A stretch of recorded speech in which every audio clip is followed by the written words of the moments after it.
2012 juga ternyata enggak kan, itu suku apa namanya yang diambil itu, suku Maya ya. Nah, itu prediksi sampai difilmkan kan. Tapi enggak ada kan. Ya hanya Allah yang tahu ini ayatnya, dan banyak ayat lain kapan terjadi kiamat. Ada nih kemarin di pengajian sana ya tentang fitnah akhir zaman itu ada. Jadi masa kehidupan dunia ini atau kehidupan kita ini paling tidak dalam beberapa kajian ahli agama itu ada 5 masa. Pertama masa nubuwah. Nubuwah itu masa nabi, dari Nabi Adam sampai Muhammad, udah lewat tuh masanya. Kemudian kedua masa Khalifah Rasyidin, masa Abu Bakar Siddiq, Umar, Utsman, Ali, udah lewat. Yang ketiga masa Al-Mulk atau Al-Malik, masa-masa kerajaan-kerajaan, kerajaan Bani Abbasiyah, Bani Umayyah sampai Turki Utsmani, terakhir itu udah lewat. Nah itu udah ketiga, masa 3. Masa keempat masa Jababirah. Masa ini adalah masa banyak kemaksiatan, banyak fitnah, banyak bencana, longsor, gempa bumi. Ini masa nanti ada lagi masa berikutnya, masa khilafah kedua, itu nanti orang-orang Islam yang menguasainya. Yahudi kalah. Bahkan Yahudi itu sampai ada pohon Yahudi itu, ada orang Yahudi sembunyi di situ, pohon itu ngomong kepada orang beriman yang akan memerangi dia, bahwa dia bersembunyi sehingga dia juga mati. Itu masa orang beriman. Ada ceritakan hanya 9 tahun bertahan. Habis itu nanti ada dukhon, ada asap, ada angin lembut yang mematikan orang beriman. Tersisa hanya orang-orang kafir. Disitulah mulai dekat hari kiamat. Di antaranya mulai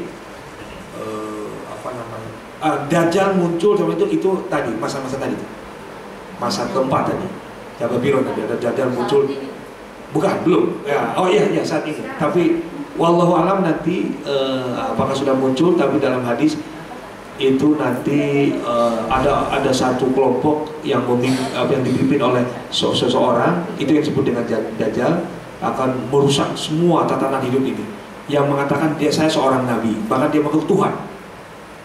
Dan nanti dia akan dihancurkan oleh Imam Mahdi beserta Nabi Isa.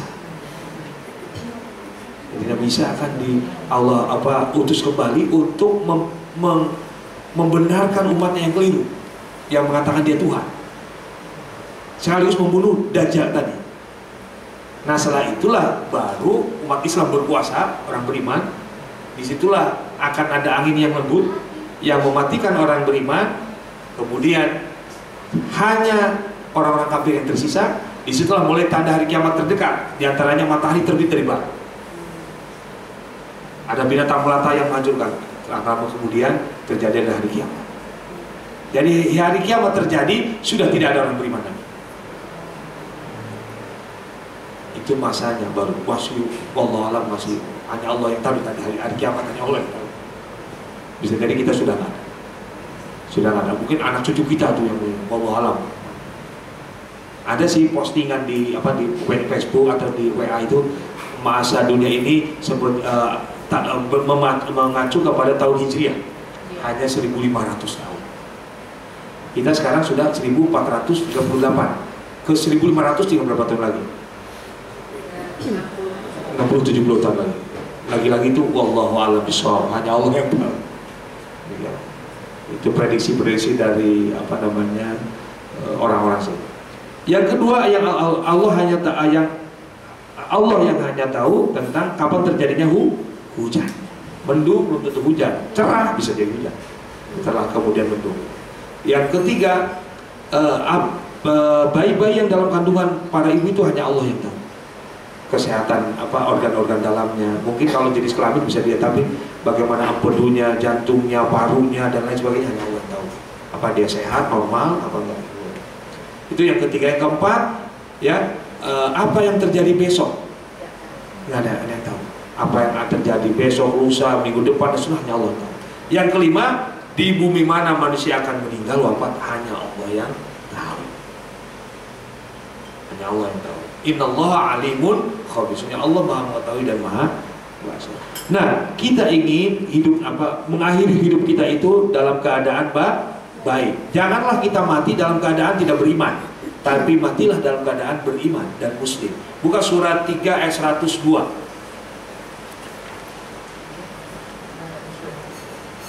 Kita menghadap Allah dalam keadaan muslim, berserah diri kepada Allah.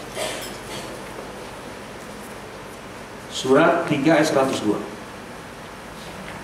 Surat Al-Imran.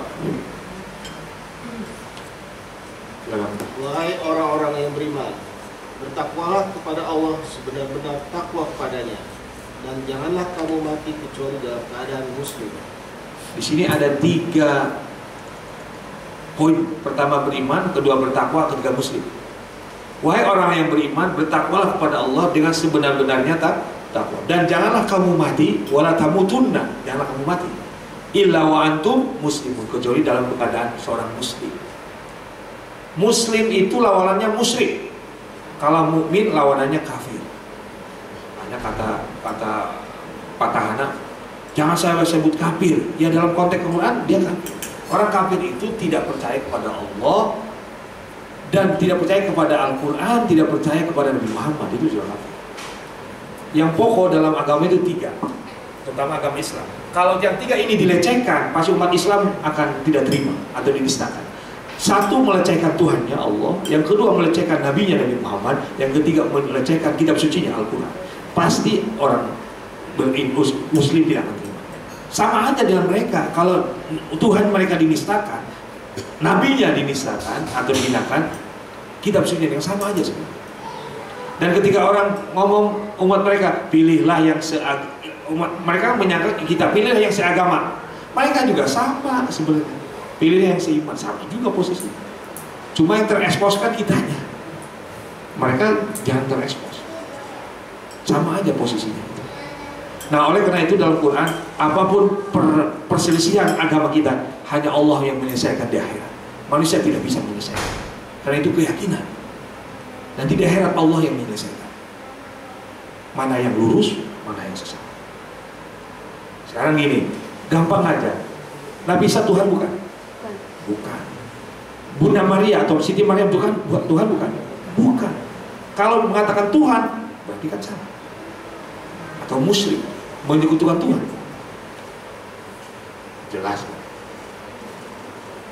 Itulah Irena Handono ya, pernah debat dengan pendeta itu gara-gara itu. Dia merenung apa, masa Tuhan 3 sih? Dia tanya sama pendetanya.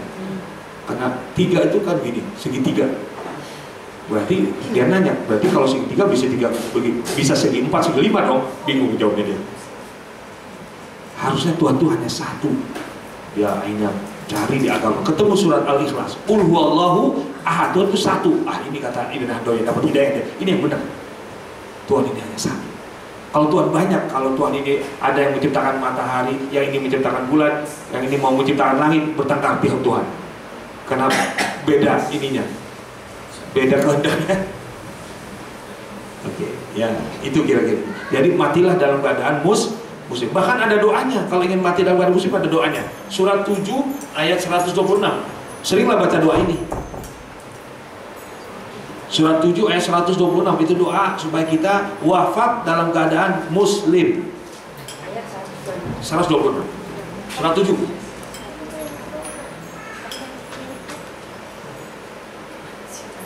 Ini doa, kalau banget doa yang tukang sihirnya Nabi tukang sihirnya Fir'aun saja itu pengen berdoa menjadi muslim. Ya silakan. Kita baca doanya kali ya, yang ada robananya aja. Ayatnya yang ada robana dari situ aja. Bismillahirrahmanirrahim. Rabbana afriq alaina sabra wa tawaffana muslimin. Sekali lagi, Rabbana afriq alaina sabran wa tawaffana muslimin. Sekali lagi, Rabbana afriq alaina sabran wa tawaffana muslimin. Terjemahnya. Ya Bu, ya Tuhan kami, limpahkanlah kesabaran kepada kami dan wafatkanlah kami dalam keadaan berserah diri kepadamu. Berserah diri artinya muslim. Ya, berserah diri kepada Allah. Itu doanya. Ya, Rabbana afriq alaina sabra wa tawaffana muslimin. Itu doa supaya kita mati dalam keadaan muslim. Mati dalam keadaan muslim, itu doanya. Atau doa yang lain di surat lain ada. Berdoa menjadi seorang muslim ya. Surat 12 ayat 101. Surat 12 ayat 101. Menjadi seorang muslim. Ya, baca terjemahnya dulu.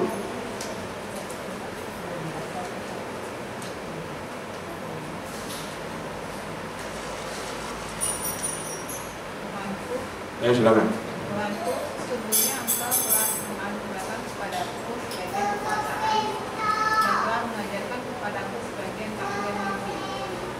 Wahai Tuhan pencipta langit dan bumi, Engkaulah pelindungku di dunia dan di akhirat. Wafatkanlah aku dalam keadaan muslim dan sembuhkanlah aku dalam keadaan Itu wafatkan aku itu. Berdoanya dari Fatiros, dari situ. Kalau pakai Allahumma boleh, atau Robbana. Coba Robbana atau Robbana Fatiros samawati wal ard anta waliyyi fid dunya wal akhirah tawaffani muslimau wa alhiqni bis salihin. Tawaffani musliman wa alhiqni bis salihin. Ya Allah, wafatkan Ya Allah yang menciptakan langit dan bumi, Engkau pelindungku di dunia dan akhirat. Wafatkanlah aku dalam keadaan muslim dan masukkanlah aku ke dalam golongan orang-orang yang saleh. Itu doanya. Kalau ingin dan muslim. Kenapa? Karena ada ayat nanti orang di akhirat menyesal kenapa di dunia tidak menjadi seorang muslim. Ada ayatnya tuh. Kenapa? Dia menyesal nanti di akhirat. Kenapa ya waktu di dunia saya menjadi orang yang tidak muslim. Itu buka surat 15 ayat 2. Kenapa dulu saya waktu di dunia nggak jadi seorang muslim yang baik. Izin minum dulu ya. Surat 15 ayat 2. Orang kafir itu kadang-kadang di akhirat menginginkan sekiranya mereka dahulu di dunia menjadi orang muslim. Jadi orang yang kafir tidak beriman di akhirat nanti nyesal. Kenapa waktu dunia nggak menjadi seorang muslim? Artinya berserah diri kepada. Sekarang pada apa-apa mereka pada memberikan pernyataan macam-macam gitu. Tapi nanti di akhirat dia nyesal kenapa saya tidak menjadi seorang muslim. Tentu muslim yang baik, tidak mencela juga agama orang lain. Biarlah mereka lakum dinukum. Yang tidak boleh kita mencela agama. Contoh gini deh, kecuali mereka mencela, kita juga jangan dia. Kalau kita kan berdampingan, apalagi di komplek ya, samping kanan kiri kita kena non muslim, ya kita harus berbuat baik. Ya. Dia kan juga sama-sama ya anak cucunya Nabi Adam. Yang beda kalau keyakinannya. Bisa jadi mereka juga ya yakin dengan agamanya sama dengan kita. Kan bergaulah dengan sebaik-baiknya. Kalau urusan amal ini untuk urusan mereka nanti di akhirat. Ya, urusan mereka nanti di akhirat.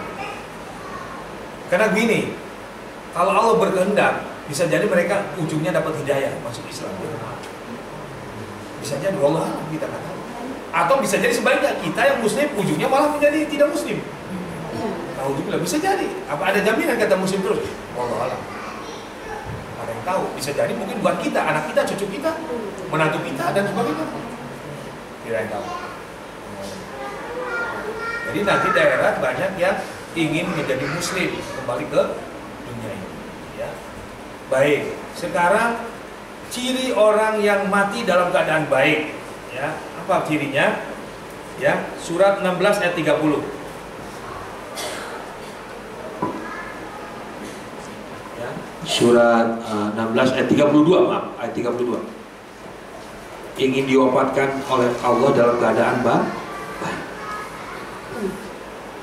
Yaitu orang-orang yang diwafatkan dalam keadaan baik oleh para malaikat dengan mengatakan kepada mereka, Assalamualaikum, masuklah kamu ke dalam surga itu disebabkan apa yang telah kamu kerjakan. Ini ciri yang orang baik itu diwafatkan oleh malaikat dalam keadaan baik. Gampang cirinya. Kalau kita berbuat baik, beriman, beramal soleh, tidak musyrik, tidak menyakiti orang, tidak berbuat jahat dan lain, insya Allah matinya baik. Cirinya gitu aja. Kalau kita sekarang baik, insya Allah matinya baik. Ya, baik matinya. Bahkan yang kita ceritakan mati dalam keadaan jiwa kita tenang. Buka surat 89 ayat 27 sampai 30. Surat 89 ayat 27 sampai 30. 89 At-Takwir kalau salah ya. Al-Fajr. Al-Fajr. Iya, sampai 30. Silakan baca terjemahannya. Wahai jiwa yang tenang, kembalilah kepada Tuhan dengan hati yang ridho dan beriman. Maka masuklah ke dalam golongan hamba-hambaku dan masuklah ke dalam surgaku. Nah, ketika ada orang meninggal, orang muslim, ini salah satu doanya. Ya ayyatuhan nafsul mutmainnah, irji'i ila rabbiki radiyatan mardiyah, fadkhuli fi ibadi wadkhuli jannati. Wahai ruh yang tenang, nyawa yang tenang, jiwa yang tenang, kembalilah kepadaku, kata Allah, ila rabbika, kepada Tuhanmu, radiyatan mardiyah, yang aku ridhoi nyawa ini dan aku berikan kesenangan. Fadkhuli fi ibadi, masuklah ke dalam golongan hamba-hambaku yang soleh. Wadkhuli jannati, dan masuklah ke dalam surga. Jiwa yang tenang, ruh tadi yang tenang itu, ya. Itu kita inginkan, kita meninggal dalam keadaan ruh kita tenang dan diridhoi Allah Subhanahu wa taala. Begitu yang kita. Bacalah ayat, sering baca ayat ini, insyaallah ya, ruh kita akan diberi penuh yang ruh yang tenang. Kenapa? Karena yang mencabut nyawa siapa? Malaikat atas perintah Allah. Yang mencabut nyawa kita adalah malaikat. Malaikat siapa? Ijra'il. Buka surat 32 ayat 11. Itu yang mencabut nyawa malaikat. Surat 32 ayat 11.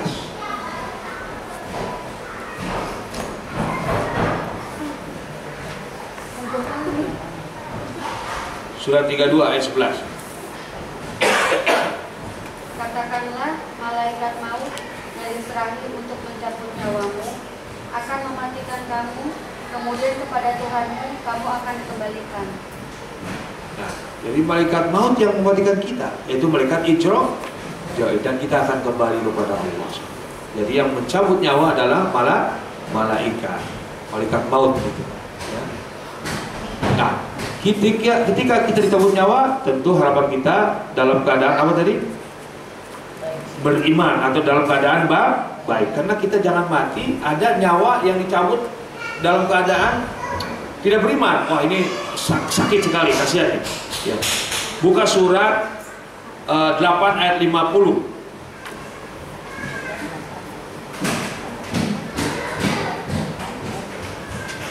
Surat 8 ayat 50. Ini kematian orang yang tidak beriman nih. Ya, di sisi Allah begini kematiannya. Surat 8 ayat 50.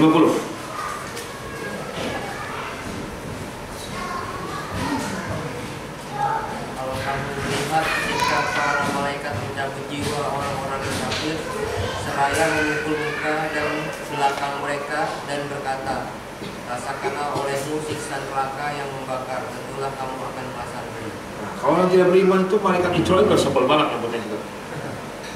Ya. Dan sekiranya kamu melihat ketika para malaikat mencabut nyawa orang yang kafir, yang tidak beriman, sambil memukul wajah mereka dan punggung mereka, tentu tidak kelihatan, tentu gaib. Ya.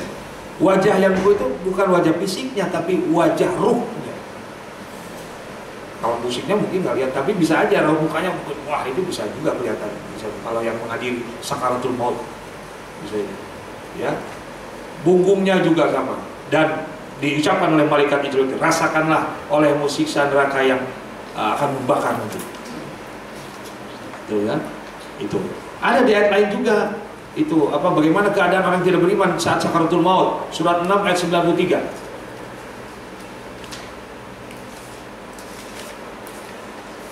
Jadi lawanan dengan orang baik tadi. Apa, nyawa yang beriman, beramal soleh, muslim tadi beda dengan orang yang tidak beriman. Surat 6 ayat 93. Panjang ayatnya ya.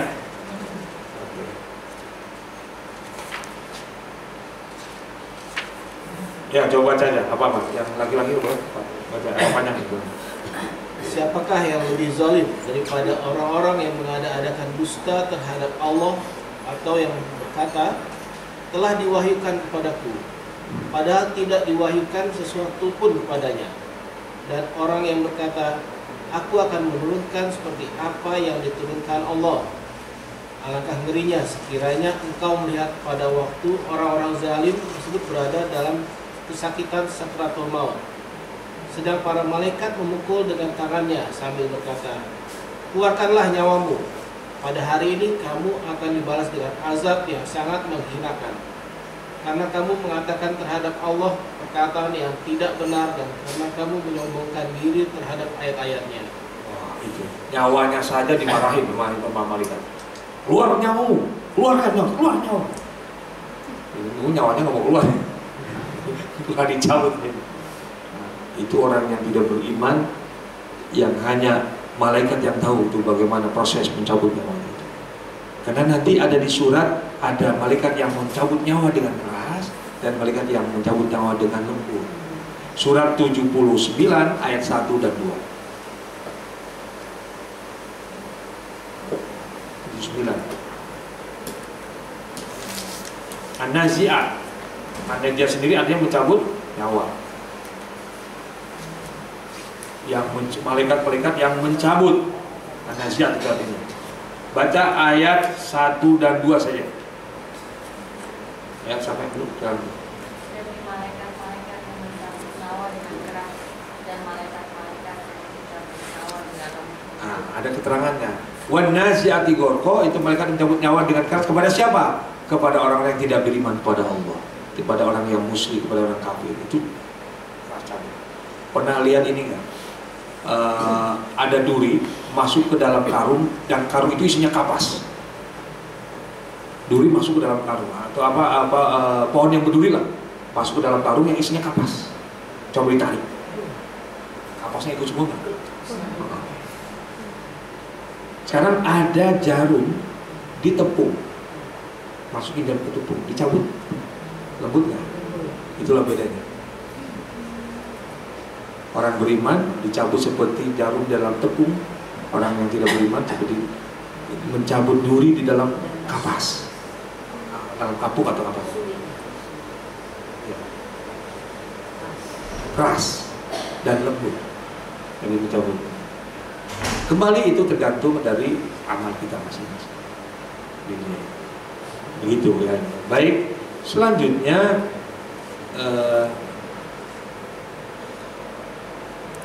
kematian itu sebenarnya seperti telur yang menetes. Telur ayam yang dierami, kalau ingin jadi ayam dia harus netes nggak?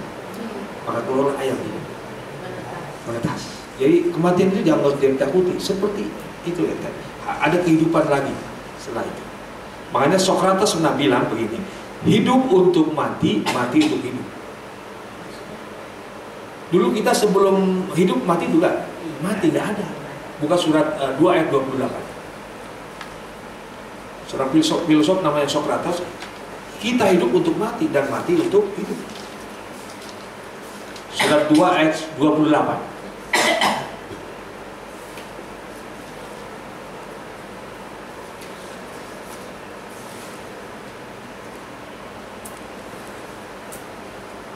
Yang mudah-mudahan 10 menit lagi kita selesai. Silakan. Surat 2 ayat 28. Baca ayatnya. Terjemahannya silakan. Manikep.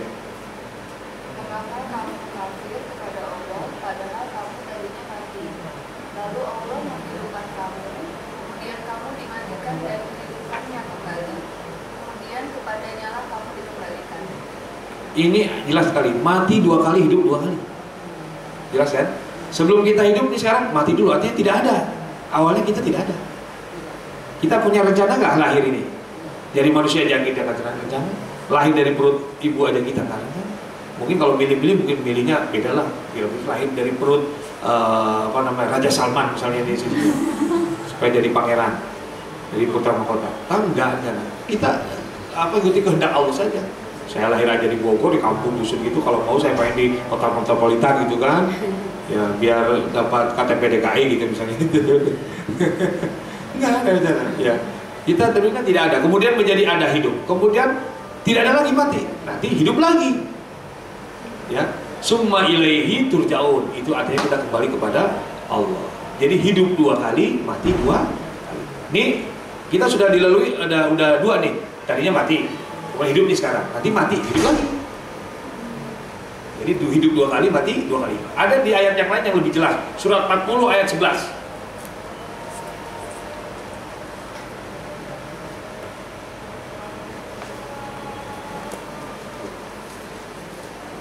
Surat 40 ayat 11.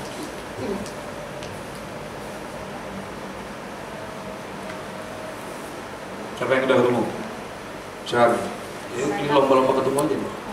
Mereka menjawab, ya Tuhan kami, Engkau telah memasukkan kami 2 kali dan telah menunjukkan kami 2 kali pula. Lalu kami kenapa dosa-dosa kami? Maka adakah suatu jalan bagi kami untuk keluar dari neraka? Mereka menjawab, ya Tuhan kami ya Allah, Engkau telah mematikan kami 2 kali dan telah menghidupkan kami 2 kali. Jadi hidup 2 kali, mati 2 kali. Kata seorang sufi, orang yang bahagia adalah orang yang ketika lahir dia nangis. Nangis kan? Ada nggak yang orang bayi lahir ketawa? Keluar dari ibunya, lari itu bidannya, dokternya lari. Ini anak manusia apa siapa ini? Anak Cina malah ketilanang. Nangis, itu tanda sehat bayi itu nangis. Malah orang-orang dulu kalau nggak nangis ditepok-pok, nangis gitu kan. Karena ini khawatir tidak normal. Jadi kata seorang sufi, orang ahli ibadah, orang yang bahagia dan orang yang akan selamat dunia akhirat adalah orang yang ketika lahir dia nangis, ketika dia pulang, ketika lahir dia nangis, ya,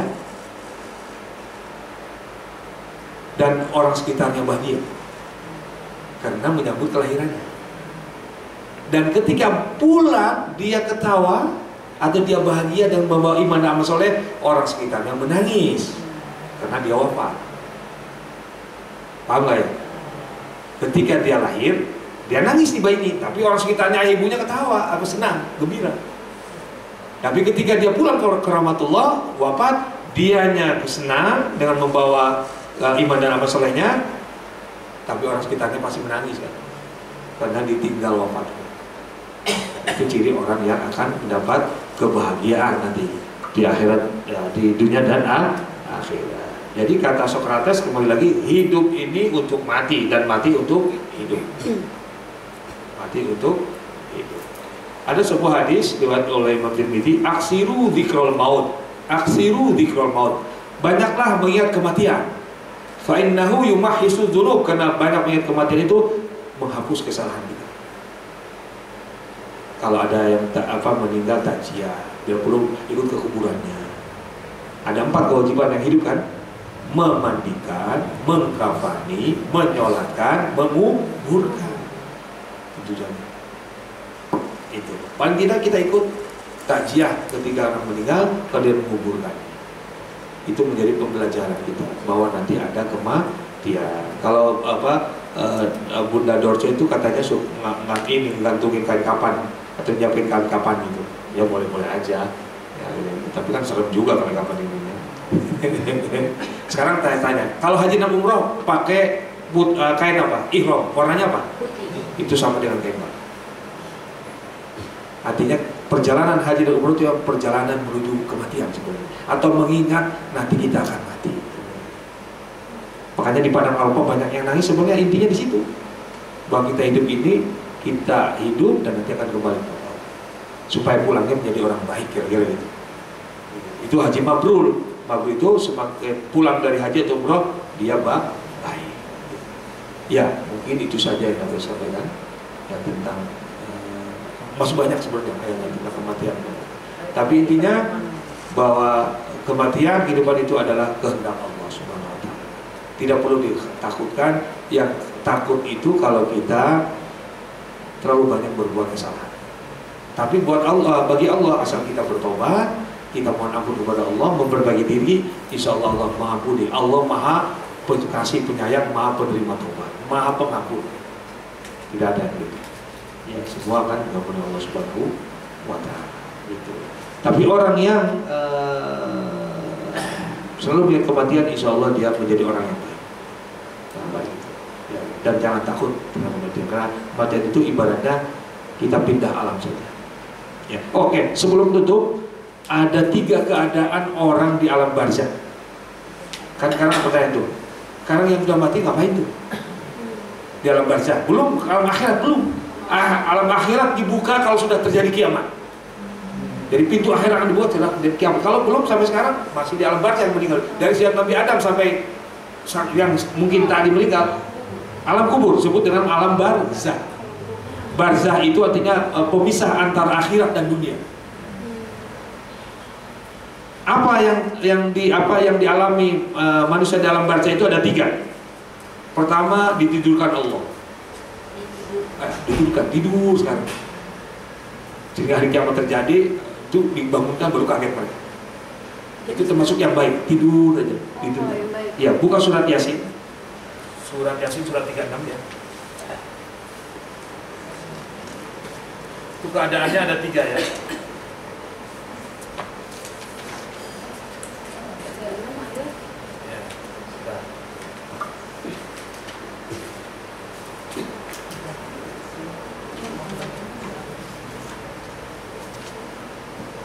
Ayatnya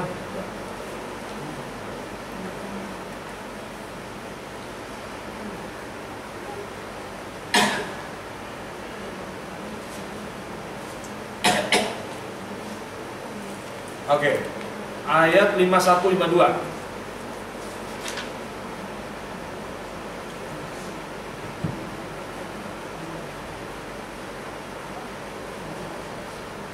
Ya, silakan.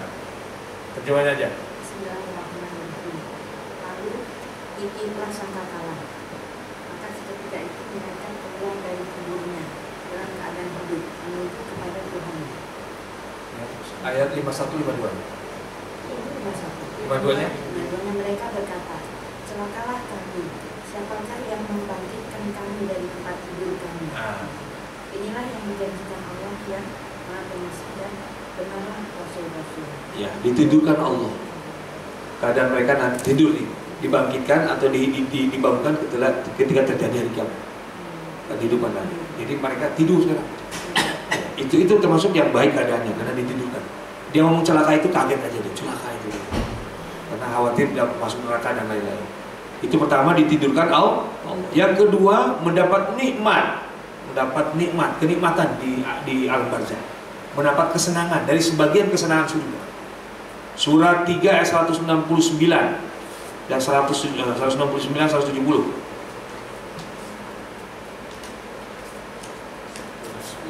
Ya 169 itu. Surat 3.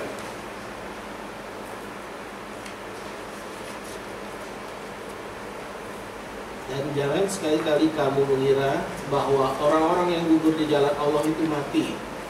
Sebenarnya mereka itu hidup di sisi Tuhannya, mendapat rezeki. Cukup sampai situ. Ayat 69 saja. Jadi jangan menyangka orang yang mati di jalan Allah. Jalan Allah itu membawa iman dan amal soleh. Baik matinya. Itu jangan dikira dia meninggal di dalam alam barzakh itu, atau di kubur itu. Dia hidup. Hidupan lagi oleh Allah dan diberikan rezeki. Diberikan kenikmatan. Itu posisi kedua. Yang ini baik. Jadi pertama juga baik, tidurkan, ini baik. Yang jangan posisi ketiga, mendapat siksa di dalam bumi. Itu surat 40 ayat 46. Surat 40 ayat 4. Seperti Fir'aun nih, contohnya dia mendapat siksa sampai sekarang. Kalau nggak percaya, tengok ke kuburan Fir'aun. Surat 40 ayat 46. Pada mereka diperlihatkan neraka pada pagi dan petang dan pada hari terjadinya kiamat. Lalu kepada malaikat diperintahkan, masukkanlah Fir'aun dan kaumnya ke dalam azab yang sangat keras. Nah, ini contohnya Fir'aun.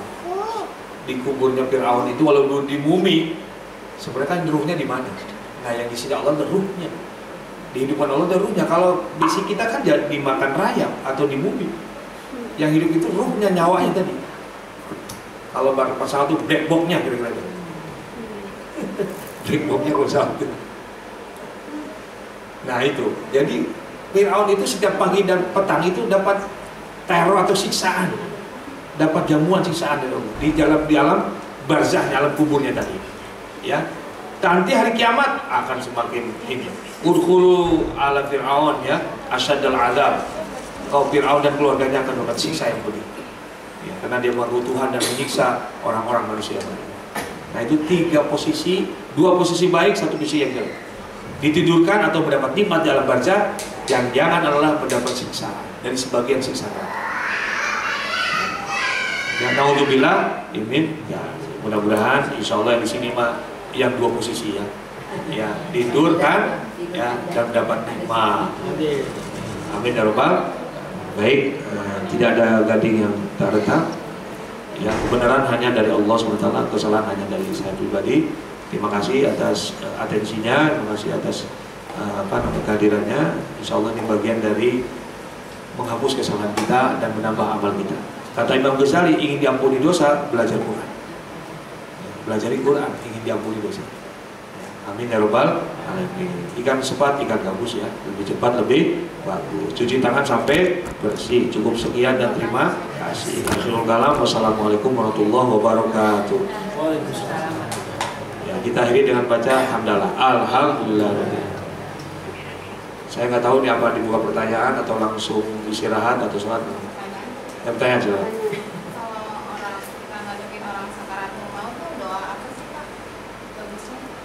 Iya, ada dalam sebuah riwayat lakinu mautakum bila ilaha illallah. Ya, artinya ajari orang yang mau mereka satu maut dengan lafaz la ilaha illallah. Artinya tiada Tuhan. Karena di situ itu setan juga menggoda supaya dia dalam mati dalam keadaan tidak baik atau dalam keadaan kafir. Itu selalu menggoda itu. Di saat itulah saat-saat genting. Itu perebutan antara setan dengan orang beriman di situ juga. Makanya di situ temanilah mereka, ucapanlah, bimbinglah dengan lafaz la ilaha illallah. Walaupun dengan hatinya. Dalam hati la ilaha illallah. Supaya di akhir hidupnya itu tetap bertauhid kepada Allah. Jangan diam aja itu. Paling la ilallah berzikir atau membaca Quran di hadapannya. Apa saja? Dia perlu surat Yasin apa saja berarti. Apa saja yang dibaca. Supaya jangan dekat Ya. setan. Iya, supaya setan berjauh dulu. La ilaha illallah atau bahasa syahadat asyhadu an la ilaha illallah wa asyhadu anna muhammadar, itu lengkap. Minimal la ilaha illallah, lengkapnya asyhadu an la ilaha illallah wa asyhadu anna muhammadar rasulullah. Bimbing. Emang setannya tuh gangguinnya gimana sih? Iya, itu. Iya, ganggu. Ini jawabannya ada suratnya. Buka surat. Ini proses sakratul maut, surat 50 ayat 16 sampai 28. Surat 50, surat Qaf ayat 16 sampai 28, panjang ayatnya. Ini sakratul maut soalnya.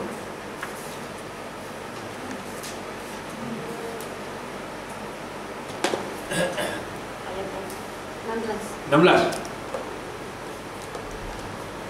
Surat 16 dulu. Siapa itu?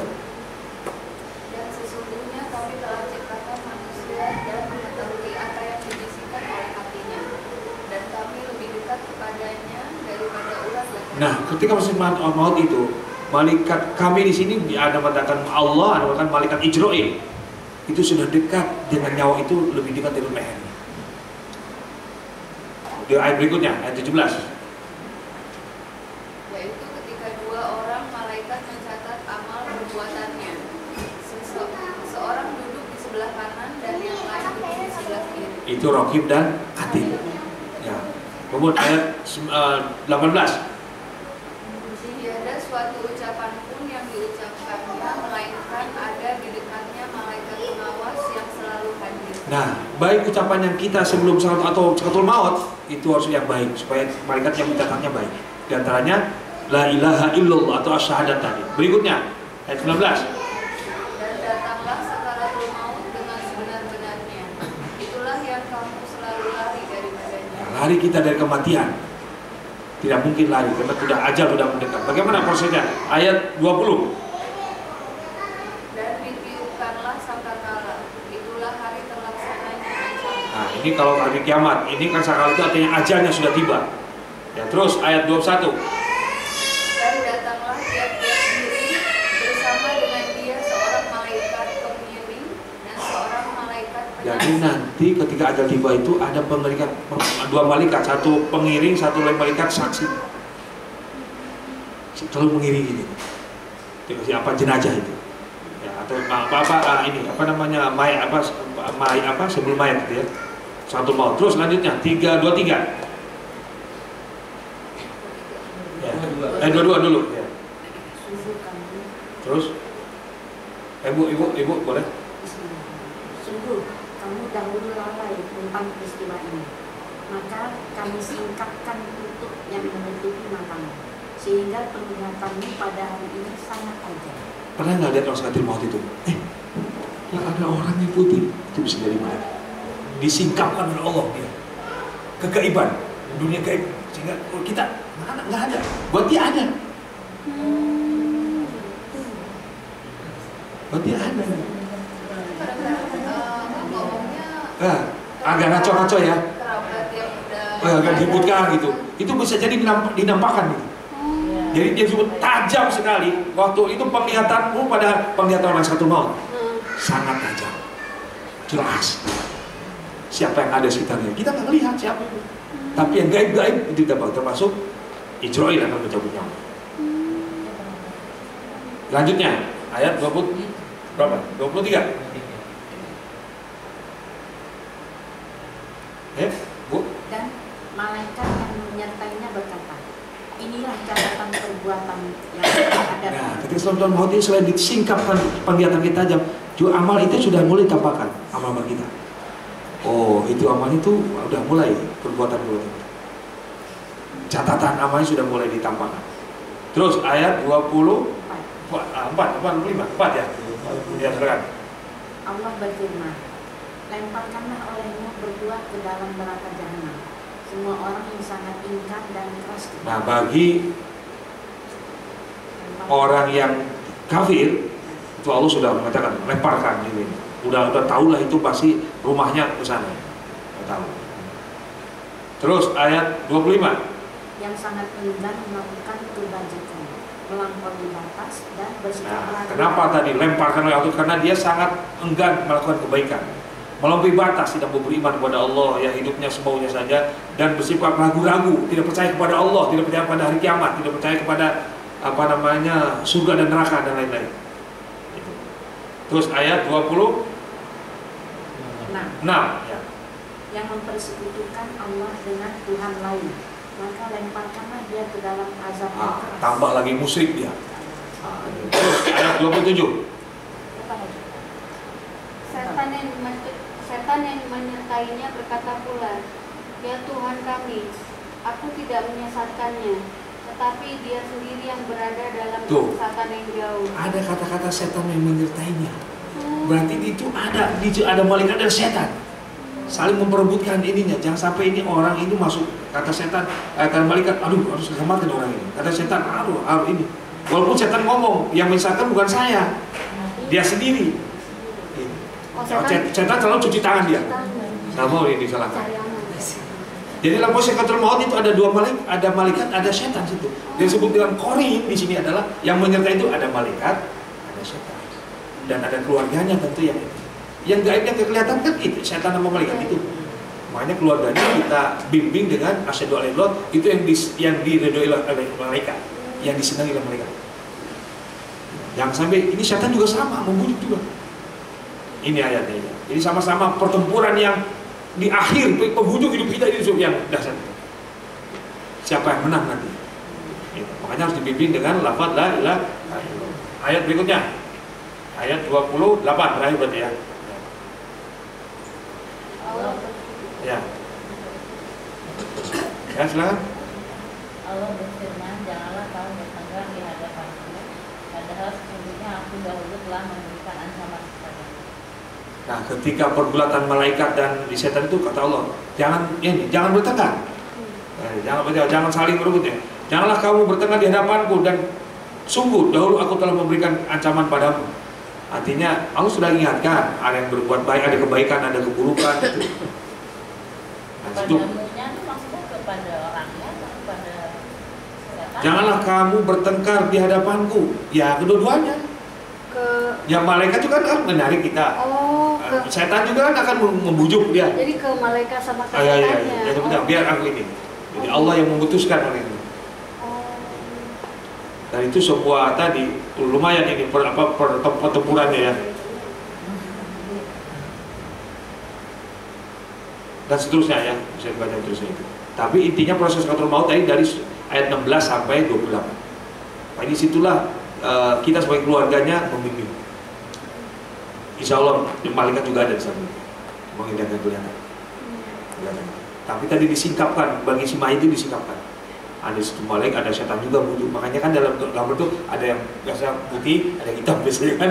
Bisa bisik sama-sama gitu. Jangan percaya Tuhan, udah aja gitu kan. Supaya setan ada temennya. Malaikat juga sayang kepada orang ini, jangan sampai dibujuk setan. Disitulah ininya pertempurannya. Kata Allah, nggak usah bertengkar, nanti sesuai dengan amalnya orang-orang ini. Nah, kalau dia baik, insya Allah nanti kebaikan itu akan berpihak. Itu kan kadang-kadang ada orang mau meninggal, tapi berapa hari sebelumnya udah ada tanda-tandanya kan. Saya kan dokter ya, jadi saya firasat. Oke. Memang ada sih pasien gitu, terus nanti dia melihat apa. Nah, itu yang disingkapkan itu, disingkapkan. Itu kan maksudnya nggak langsung besoknya meninggal, tapi kadang-kadang butuh sehari 2 hari. Nah itu selama proses itu tuh kita baca Al-Quran apa aja gitu ya. Apa saja biar bersedia. kita membantu dia. Apa saja. Bila perlu baca surat Qaf. Baca surat Qaf. Dari ayat 1 sampai akhir. Yang ini surat yang tadi surat 50. Lebih tajam lagi tuh. Oh, jadi membantu dia ya. hari-hari terakhir ya. baca. Malah saya bukan Yasin sebenarnya, surat ini. Bukan Yasin. Surat Yasin kan Yasin. Tapi Yasin juga boleh ya. Lengkap lah kalau bisa dua-duanya. Orang selanjutnya kan Cuma Yasin biasanya orang meninggal. Kalau surah Yasin itu aku pernah dijelasin, surah Yasin itu maksudnya dengan mempermudah proses sakaratul mautnya itu. Saya belum dapat keterangan aslinya hadis sama. Jadi kalau ditanya itu agama itu begini. Kata Buya Hamka, kalau ditanya soal agama, jawab dengan Quran atau hadis atau perkataan para ulama yang bersumber pada Quran hadis. Selebihnya jawab saya tidak tahu. Seringkali Buya Hamka bahkan saya belum tahu. Takutnya jawab itu menyesatkan. Tentang apa saja, apalagi soal-soal agama. Tentang apa saja. Selama belum ada keterangan, karena agama itu bukan karangan manusia, bukan mengarang. Sudah ada juknisnya dan huda dari petunjuknya. Ya tapi persoalan gini sebenarnya, kalau mau komprominya, zikir itu dengan Quran salah satunya. Jadi baca aja Quran, bila perlu hatam Quran, udah jangan Yasin aja. Quran ini baca hatam, gitu. Ya kalau mau diseplit, ya paling nggak surat Yasin atau surat-surat pilihan lah. Ada surat Yasin, ada Al-Kahfi, Ar-Rahman, Al-Waqi'ah, Al-Mulk, Qaf, termasuk itu Qaf. Malah Qaf itu lebih ini lagi, lebih kenal lagi tadi proses qatlul mautnya ada. Kalau yang itu bisa kalau misalnya orang sakit nih, jadi katanya baca surat Ar-Rahman kalau nggak salah. Jadi kalau emang dia mau disembuhkan, kalau emang dia memang udah waktunya minta ditekankan dari segala. Kalau orang sakit baca surat 26 ayat 80.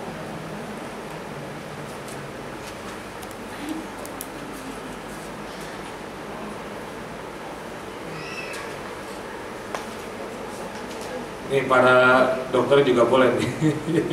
Surat 26 ayat 80. Nah, ketika menafis pasien itu ini dibacanya. Saya tanya, siapa yang menyembuhkan? Allah apa dokter? Allah. Dokter itu sebuah upaya ikhtiar secara maksimal, tapi ujungnya tetap Allah. Baik itu dengan dokter, dengan pemeriksaan dan lain-lain. Ya, surat 26 ayat 8 ini doanya Nabi Ibrahim. Sebaik-baik doa adalah doa yang diajarkan Allah kepada para nabi. Salah satunya Nabi Ibrahim. Baca ayatnya. Wa idza maridtu fahuwa yashfin. Itu kan ayatnya. Wa idza maridtu fahuwa yashfin. Apa terjemahannya? Dan apabila aku Siapa yang menyembuhkan dia itu? Allah Subhanahu wa taala. Itu doa Nabi Ibrahim. Ada doa Nabi yang lain kalau ketika sakit. Nabi Ayub, saya tanya, Nabi Ayub sakitnya panjang kan? Buka surat 21 ayat 83. Nabi Ayub itu luar biasa, diceritakan ditinggal istrinya, anaknya habis, kerjaan habis, itu cuma satu yang soleh, istri yang menemaninya. Itu belatungnya di tangannya, kalau wudhu katanya diambil belatungnya, taruh dulu, kalau sholat ambil lagi, taruh lagi. Saking sabarnya dia, ditaruh lagi. Kan setan itu datang kepada Allah, ya Allah, saya akan menggoda hambamu Ayub. Kata Allah, silakan. Saya yakin Ayub itu orang apa, hambaku yang ikhlas. Silakan katanya. Pertama dihabisi dulu hartanya oleh setan, dihabisi lagi apa keluarganya. Tapi Ayub masih beriman pada Tuhan, dikasih penyakit, ujungnya setan kalah. Ya Allah, saya udah nggak bisa lagi ngikut Ayub. Ayub sangat kuat imannya dan sabar sekali. Setan yang kalah. Ya baca ini doanya Nabi Ayub nih. Ya baca. Terjemahannya aja.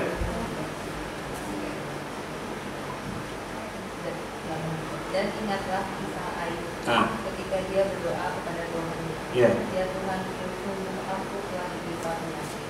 Padahal Engkau Tuhan yang Maha Penyayang dari semua yang Dari mana? Boleh satu ayat itu atau cukup diambil dari kata Anni massaniyad durru wa anta arhamur rahimin. Yang artinya tadi aku ditimpa penyakit, ya, hanya Engkau Allah yang Maha Pengasih dari segala maha pengasih. Anni massaniyad durru wa anta arhamur rahimin. Itu doa Nabi Ayub. Saya tanya, ada satu nabi lagi yang sakit ketika ditinggal oleh Yusuf. Siapa Nabi Yakub? Yakub. Buka surat 12 ayat 86. Jadi ada 3 doa Nabi ketika sakit. Surat 12 ayat 86. Ya silakan. Ia Yakub menjawab, hanya kepada Allah aku mengadukan kesusahan dan kesedihanku, dan aku mengetahui dari Allah apa yang tidak kamu tahu. Baca doanya, innama ashku bathi wa husni ilallah. Itu doanya. Innama ashku bathi wa husni ilallah wa a'lamu minallahi ma la ta'lamun. Sampai itu. Itu doa Nabi Yakub. Ya Allah, Engkau telah timpakan aku kesusahan. Kesusahan termasuk kesulitan, sakit, wa husni dan kesedihan.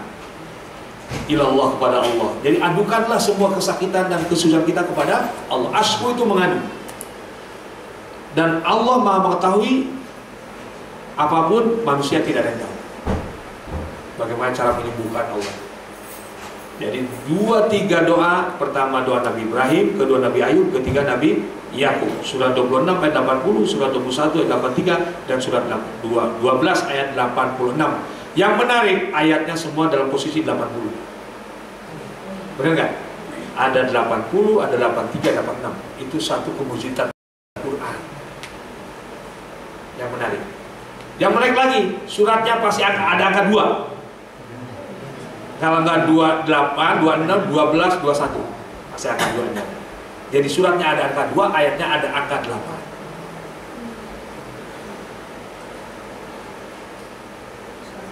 Subhanallah, ya itu maksudnya.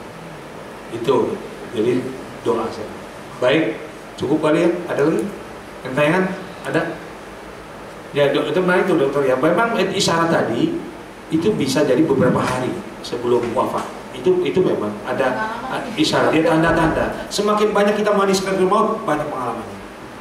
Banyakan ngeri-ngeri ya Pak ya. Maksudnya ada anak remaja gitu ya. Waktu itu saya ingat banget sampai nutupin apa. Oh, karena dia melihat sesuatu. Iya kan, tapi kenapa dia ngeliat yang jelek-jelek kan pas. Enggak, melihat ini aja, makhluk masih kecil. Namanya orang melihat makhluk. Oh, mungkin bisa takut, anak kecil kan takut itu. Ya, kita juga takut. Iya. Betul. Tahun. Tapi habis beberapa hari meninggal dia. Kalau berapa hari kemudian, tapi udah jelek. Tapi nggak hanya sekali sih saya pernah kayak gitu. Maksudnya ada beberapa pasien yang memang udah mau meninggal, beberapa hari sebelumnya dia saya melihat ada apalah di mana. Iya. Jadi itu tadi benar. Disingkapkan penglihatannya tajam. Jadi ini ayatnya yang jelasin ya. Iya, iya, iya. Nah inilah pentingnya kita mengaji Quran. Kalau dibaca saja Qurannya Bismillahirrahmanirrahim, Yasin, nggak ngerti apa di dalam, nggak tahu artinya, pemahaman. Padahal banyak informasi yang luar biasa dalam Quran. Kita perlunya tadabbur. Iya, iya, insyaallah itu. Nggak bisa gini ya, bahasa aja. Pernah nggak menghatamkan terjemahnya? Itu aja pertanyaan.